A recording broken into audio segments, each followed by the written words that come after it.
Hello बच्चों, good evening. आप सभी का स्वागत है ऑनलाइन टीचिंग में। जैसा कि मैंने इससे पहले 3 वीडियो बना चुका हूं आपको क्रॉप प्रोडक्शन एंड मैनेजमेंट के लिए। तो अगर आपने नहीं देखा है तो पहले तीनों वीडियो इससे पहले देख लीजिए, ताकि ये वाला जो लेक्चर है, 4th लेक्चर, वो आपको पूरी तरह से समझ में आ सके।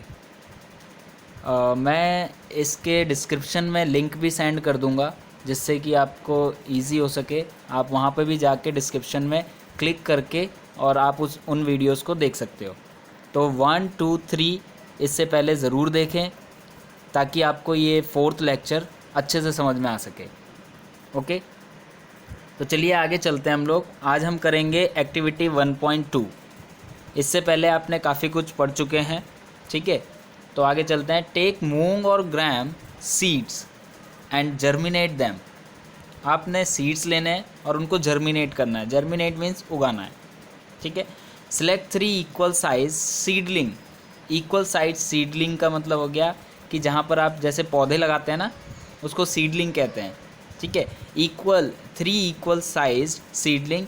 टेक 3 एम्प्टी ग्लासेस, यानी ग्लास ले लो। सीडलिंग का मतलब ही हो गया कि मिट्टी डाल के और उसके अंदर पौधा लगाना, दैट इज़ कॉल्ड सीडलिंग, ठीक है।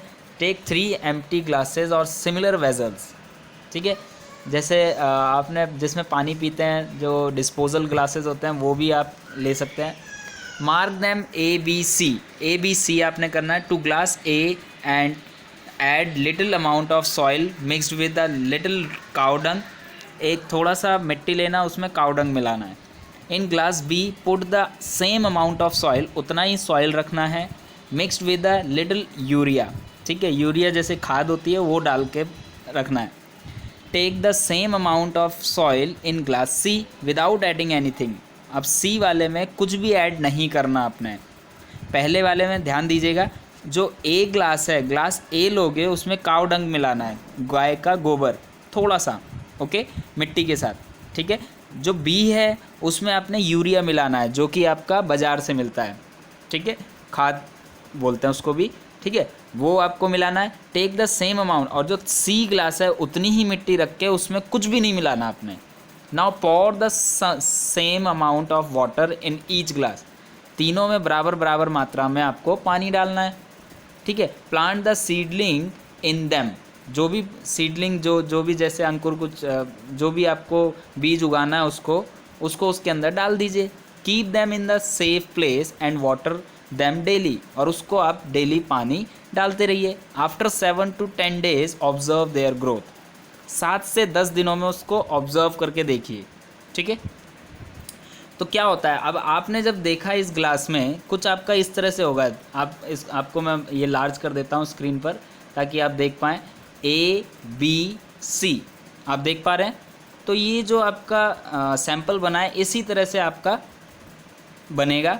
और फिर उसके बाद आप क्या देखोगे, फर्स्ट में ग्रोइंग होगा, कुछ B में भी ग्रो होगा, C में भी ग्रो होगा, ठीक है। तो चलते हैं आगे। Growing seedling with manure and fertilisers. तो मैन्योर और फर्टिलाइज़र का आपने यूज़ किया था, ठीक है। मैन्योर क्या होता है, जो हमने इससे पहले वाले वीडियो में बताया था। मैन्योर होता है जो आपका ऑर्गेनिक बनता है, उसको मैन्योर बोलते हैं, ठीक है।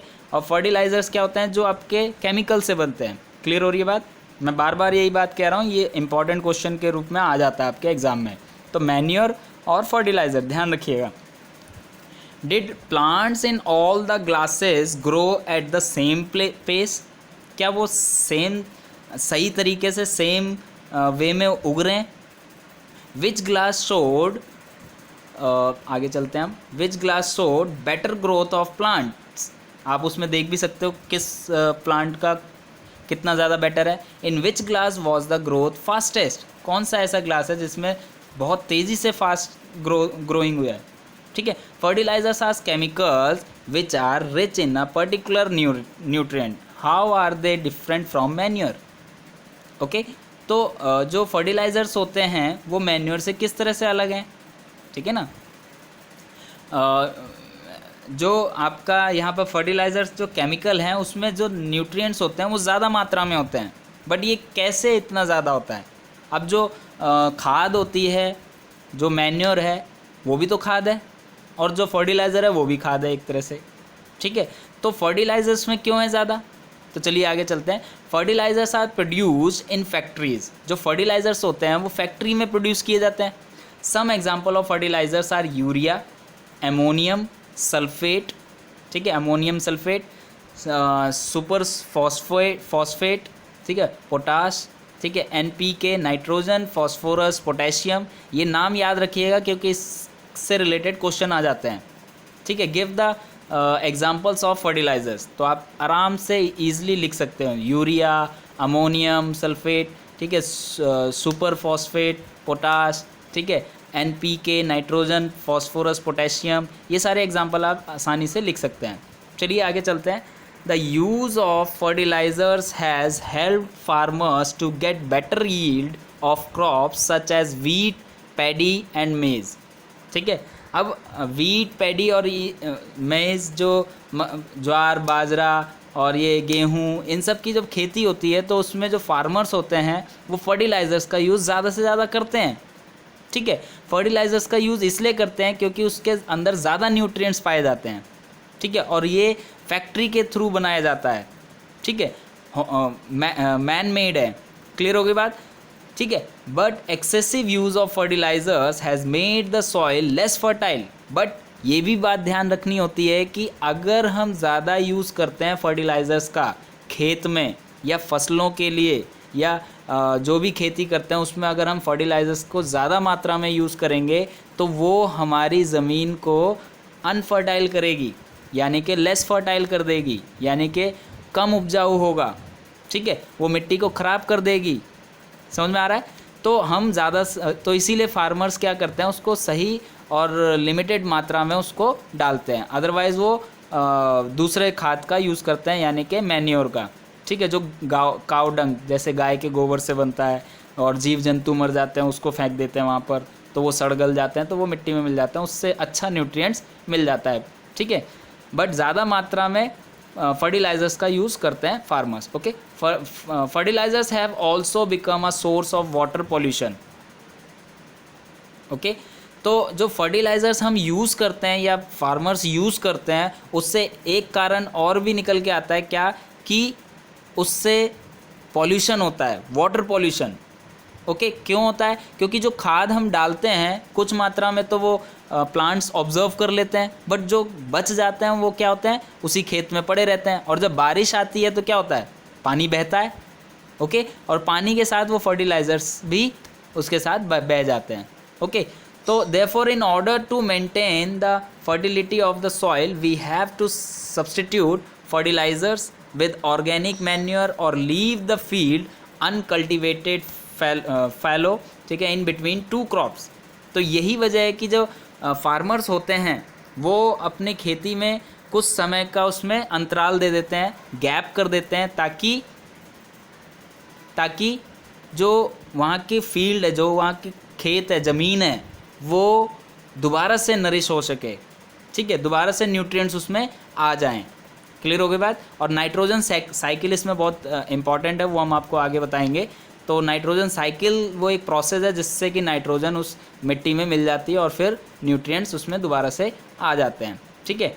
तो चलते हैं आगे। The use of manure improve soil texture, जो मैन्योर हम यूज़ करते हैं, खाद जो हम यूज़ करते हैं, उससे जो टेक्सचर होता है मिट्टी का वो बढ़िया बनता है, उसकी जो लुक होता है बहुत अच्छा दिखता है, as well as its water retaining capacity, और इसके साथ साथ वो पानी को भी थाम के रखता है, रिटेनिंग मतलब उसको पकड़ के रखता है, ठीक है।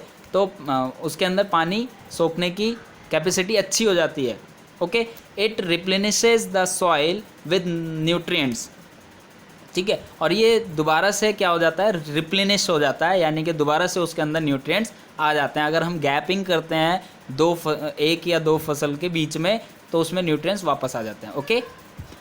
लास्ट वीडियो में भी मैंने इससे रिलेटेड कई सारी चीज़ें बताई थी आपको। तो चलिए आगे चलते हैं। Another method of replenishing the soil with nutrients is through crop rotation. एक और रिप्लेनिश करने का तरीका होता है क्रॉप रोटेशन। जब आपने कई बार देखा होगा कि गांव में आपके जो दादा दादी हैं वो खेती बाड़ी करते हैं, तो उसमें आपने नोटिस किया होगा कि गेहूं उगाया, फिर चावल उगाया और फिर उसके बाद उसमें देखते हैं दालें उगा देते हैं। दाल क्यों उगाते हैं? ये बहुत मेन पॉइंट बता रहा हूँ बच्चों आपको मैं, कि दाल क्यों उगाते हैं। दाल इसलिए उगाई जाती है, सब्जियां इसलिए उगाई जाती हैं कि सब्जियों में जो होता है नाइट्रोजन पाया जाता है।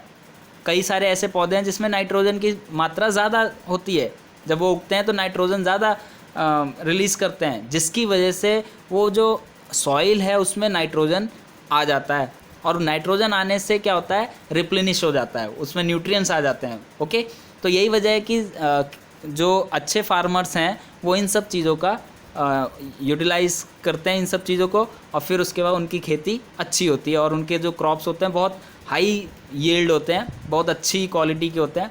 ठीक है, this can be done by growing different crops alternatively. Okay, earlier farmers in northern India use to grow लेguminous as fodder in one season and wheat in the next season. This helped in the replenishment of the soil with nitrogen. और यही वजह है fodder use करते थे और इस तरह से, ठीक है, ताकि वो क्या हो जाए, रिप्लेनिश हो जाए। कई बार देखो उसमें बहुत तरह की फसलें उगाते हैं।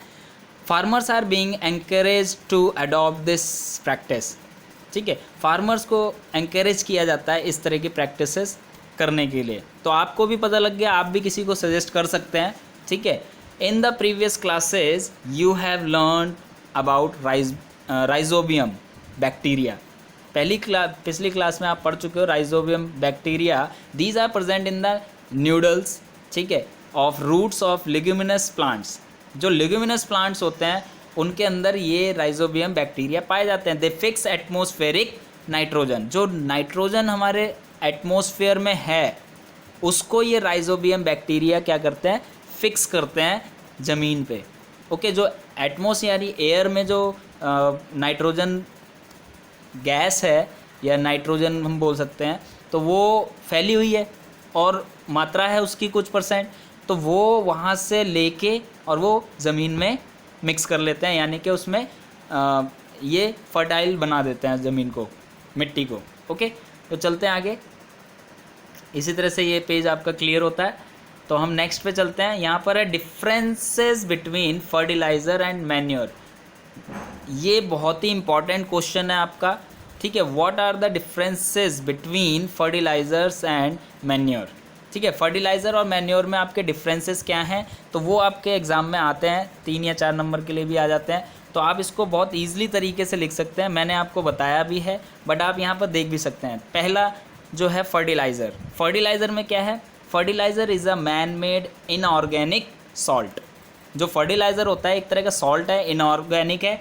ठीक है, और ये मैन मेड है, हाथों द्वारा बनाया गया है, मैन के थ्रू, आदमियों के द्वारा बनाया गया, मशीनों के द्वारा बनाया गया है, और ये आपका फैक्ट्रीज़ में बनता है।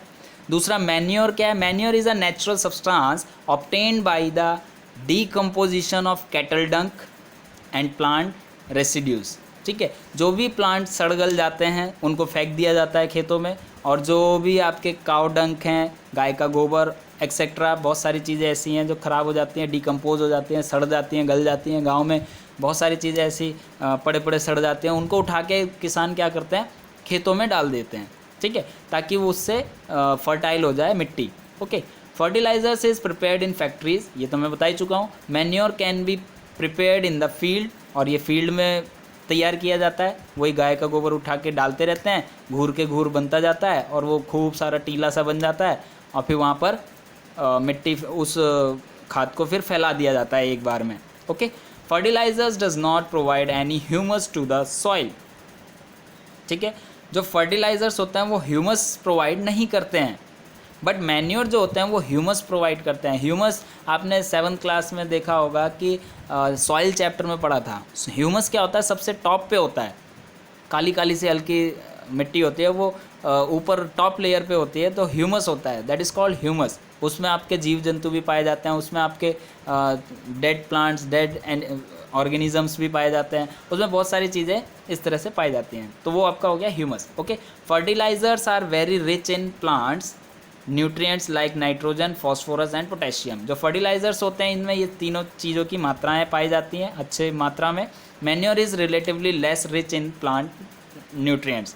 ठीक है, तो जो मैन्योर होता है उसमें कम मात्रा में ये चीज़ें पाई जाती है। ओके, तो ज़्यादातर लोग किसान क्या करते हैं, फर्टिलाइज़र्स का यूज़ करते हैं ताकि उससे उनकी फसल और अच्छी हो सके। मैन्योर में क्या होता है कि मैन्योर लिमिटेड है। Okay, table 1.1 gives the differences between a fertilizers and manure. Advantages of manure. Manure का advantage क्या है? The organic manure is considered better than fertilizers. This is because, ठीक है, फर्टिलाइज़र से इसको क्यों अच्छा माना जाता है जबकि वो अच्छी फसल देता है?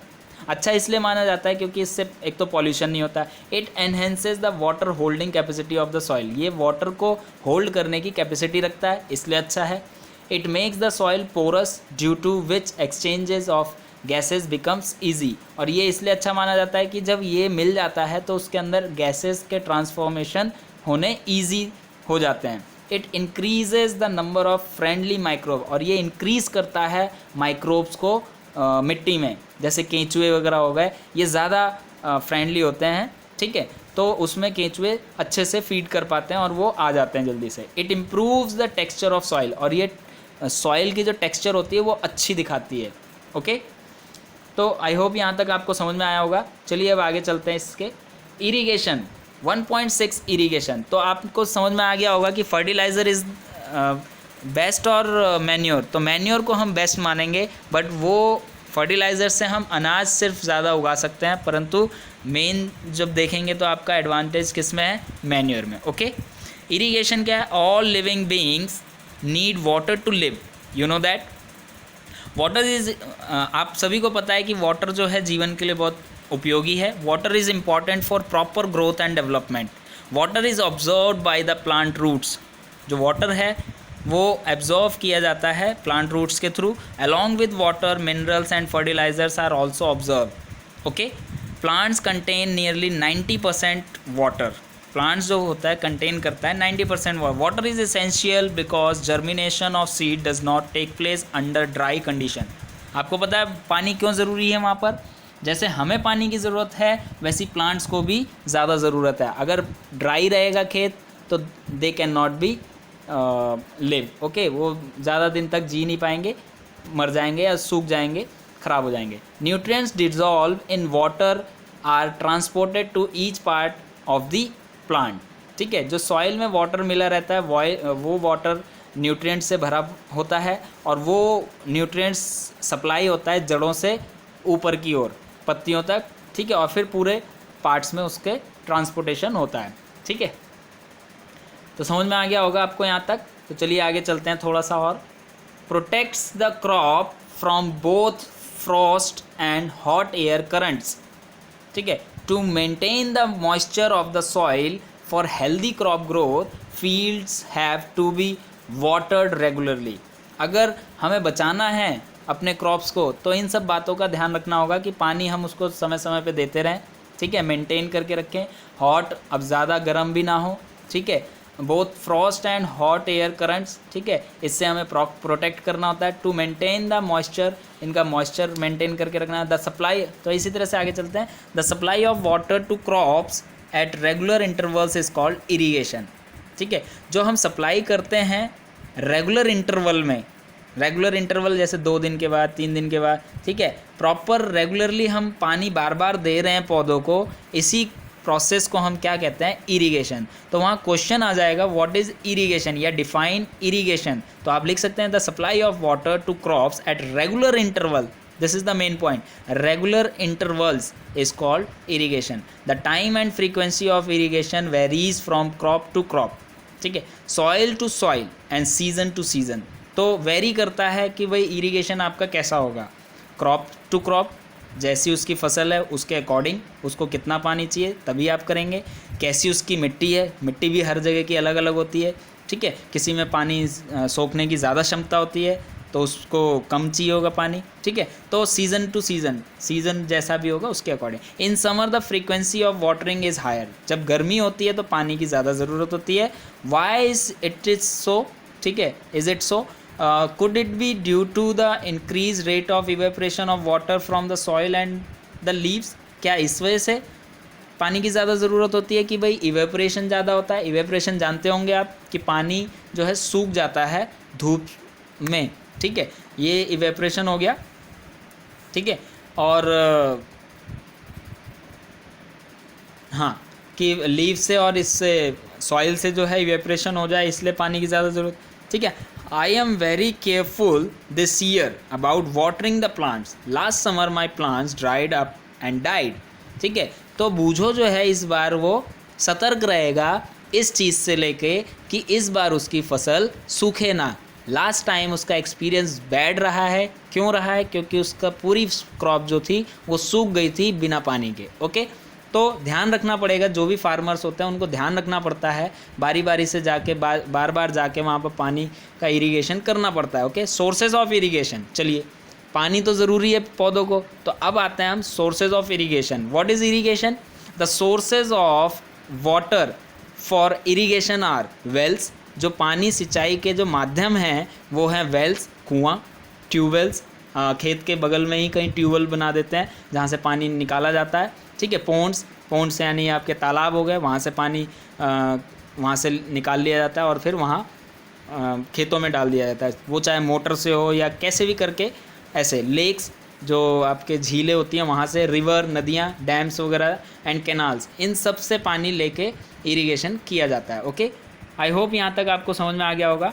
ठीक है, तो ये वीडियो थोड़ी सी लंबी जाएगी बिकॉज चैप्टर लंबा है हमारा और समय कम है, तो 2-2, 4-4 मिनट अगर हम एक्स्ट्रा देंगे तो ये जल्दी ख़त्म हो जाएगा और आपको भी इंटरेस्ट आएगा। ओके, चलिए देखते हैं हम।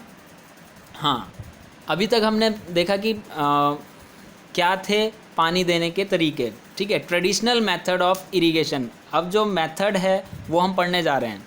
ठीक है, हमने पढ़ा था पानी कहाँ कहाँ से हम लेके दे सकते हैं पानी खेतों में, तो वो पढ़ लिया। इसके बाद पढ़ते हैं ट्रेडिशनल मेथड ऑफ इरिगेशन, जो पूर्वजों के टाइम से जो चला आ रहा है।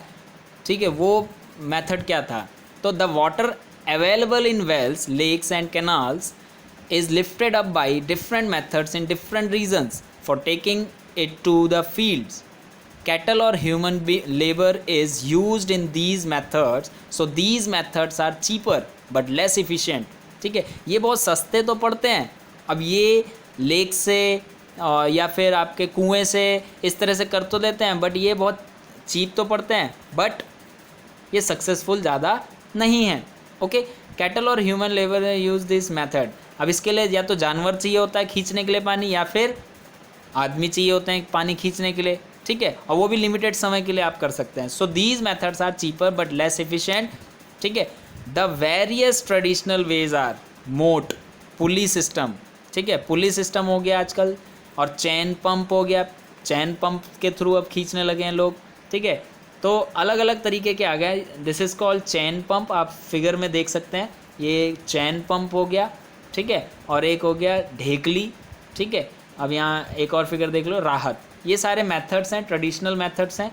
ओके, तो ढेकली एंड राहत, lever system. Pumps are commonly used for lifting water, diesel, biogas, electricity and solar energy is use to run these pumps. इन सब का यूज़ किया जाता है इन पंप को चलाने के लिए। तो चलिए आगे चलते हैं। मॉडर्न मेथड्स ऑफ इरिगेशन, वो तो आपका ट्रेडिशनल हो गया, ओल्ड फैशन टाइप का हो गया। ठीक है, अब आता है मॉडर्न वाले में। तो modern methods of irrigation help us to use water economically. The main methods used are as follows. Sprinkler system. Sprinkler system क्या होता है, ध्यान से समझिएगा। This system is more useful on the uneven land where sufficient water is not available. ठीक है, जहाँ पर प्रॉपर पानी नहीं जा सकता वहाँ के लिए स्प्रिंकलर बहुत अच्छा है। द परपेंडिकुलर पाइप्स, जो परपेंडिकुलर पाइप्स हैं वो लगा दी जाती हैं। हैविंग रोटेटिंग नोज़ल, नोज़ल होता है जैसे आपने कई बार पार्क वगैरह में देखा होगा, जो गार्डनर्स होते हैं वो नोज़ल लगा देते हैं जिसमें पानी जो इधर उधर चारों दिशाओं में आसानी से चला जाता है। On top are joint to the main pipeline at regular intervals. ठीक है, when water is allowed to flow through the main pipe under pressure with the help of a pump, it escapes from the rotating nozzles, it gets sprinkled on the crop as if it is raining. Sprinkler is very useful for lawns, coffee plantation and several other crops. ये सारी जगह पे use किया जाता है sprinkler, ताकि पानी proper way में उनको दिया जा सके और वेस्टेज ना हो। ओके, नेक्स्ट आते हैं ड्रिप सिस्टम। ठीक है। ड्रिप सिस्टम क्या है? In this system the water falls drop by drop during near the roots. ठीक है, ये और भी ज़्यादा इफ़िशियंट होता है। ठीक है, कि वो डायरेक्टली क्या होता है, ऊपर ना पानी जाके डायरेक्टली उनके जड़ों पे जाता है, जिससे कि पानी की बहुत बचत हो सकती है। So it is called drip system. It is the best technique for watering fruit plants. Fruit plants को वाटरिंग करने के लिए सबसे बेस्ट होता है ये। गार्डन के लिए अच्छा है और ट्रीज़ के लिए। Okay, water is not wasted at all. पानी बिल्कुल भी ख़राब नहीं जाता, सीधे उनको जहाँ हमें चाहिए होता है वहाँ पर उसको पानी पूरी तरह से मिल जाता है। It is a boon in region where availability of water is poor. Okay, जहाँ पर पानी की बहुत कमी होती है वहाँ पर ये सारा सिस्टम, ये वाला सिस्टम बहुत काम आता है, तो इसको बोलते हैं ड्रिप सिस्टम। आई होप इस वीडियो में आपने काफ़ी कुछ सीखा होगा। अगर आपको फिर भी कोई डाउट लगता है तो एक बार इस वीडियो को दोबारा देखें, ध्यान से सुनें, ज़रूर समझ में आएगा। अगर फिर भी नहीं आता है तो आप मुझे कमेंट कर सकते हैं कमेंट बॉक्स में, या मैसेज कर सकते हैं। ओके, तो आज के लिए इतना ही। Thank you very much.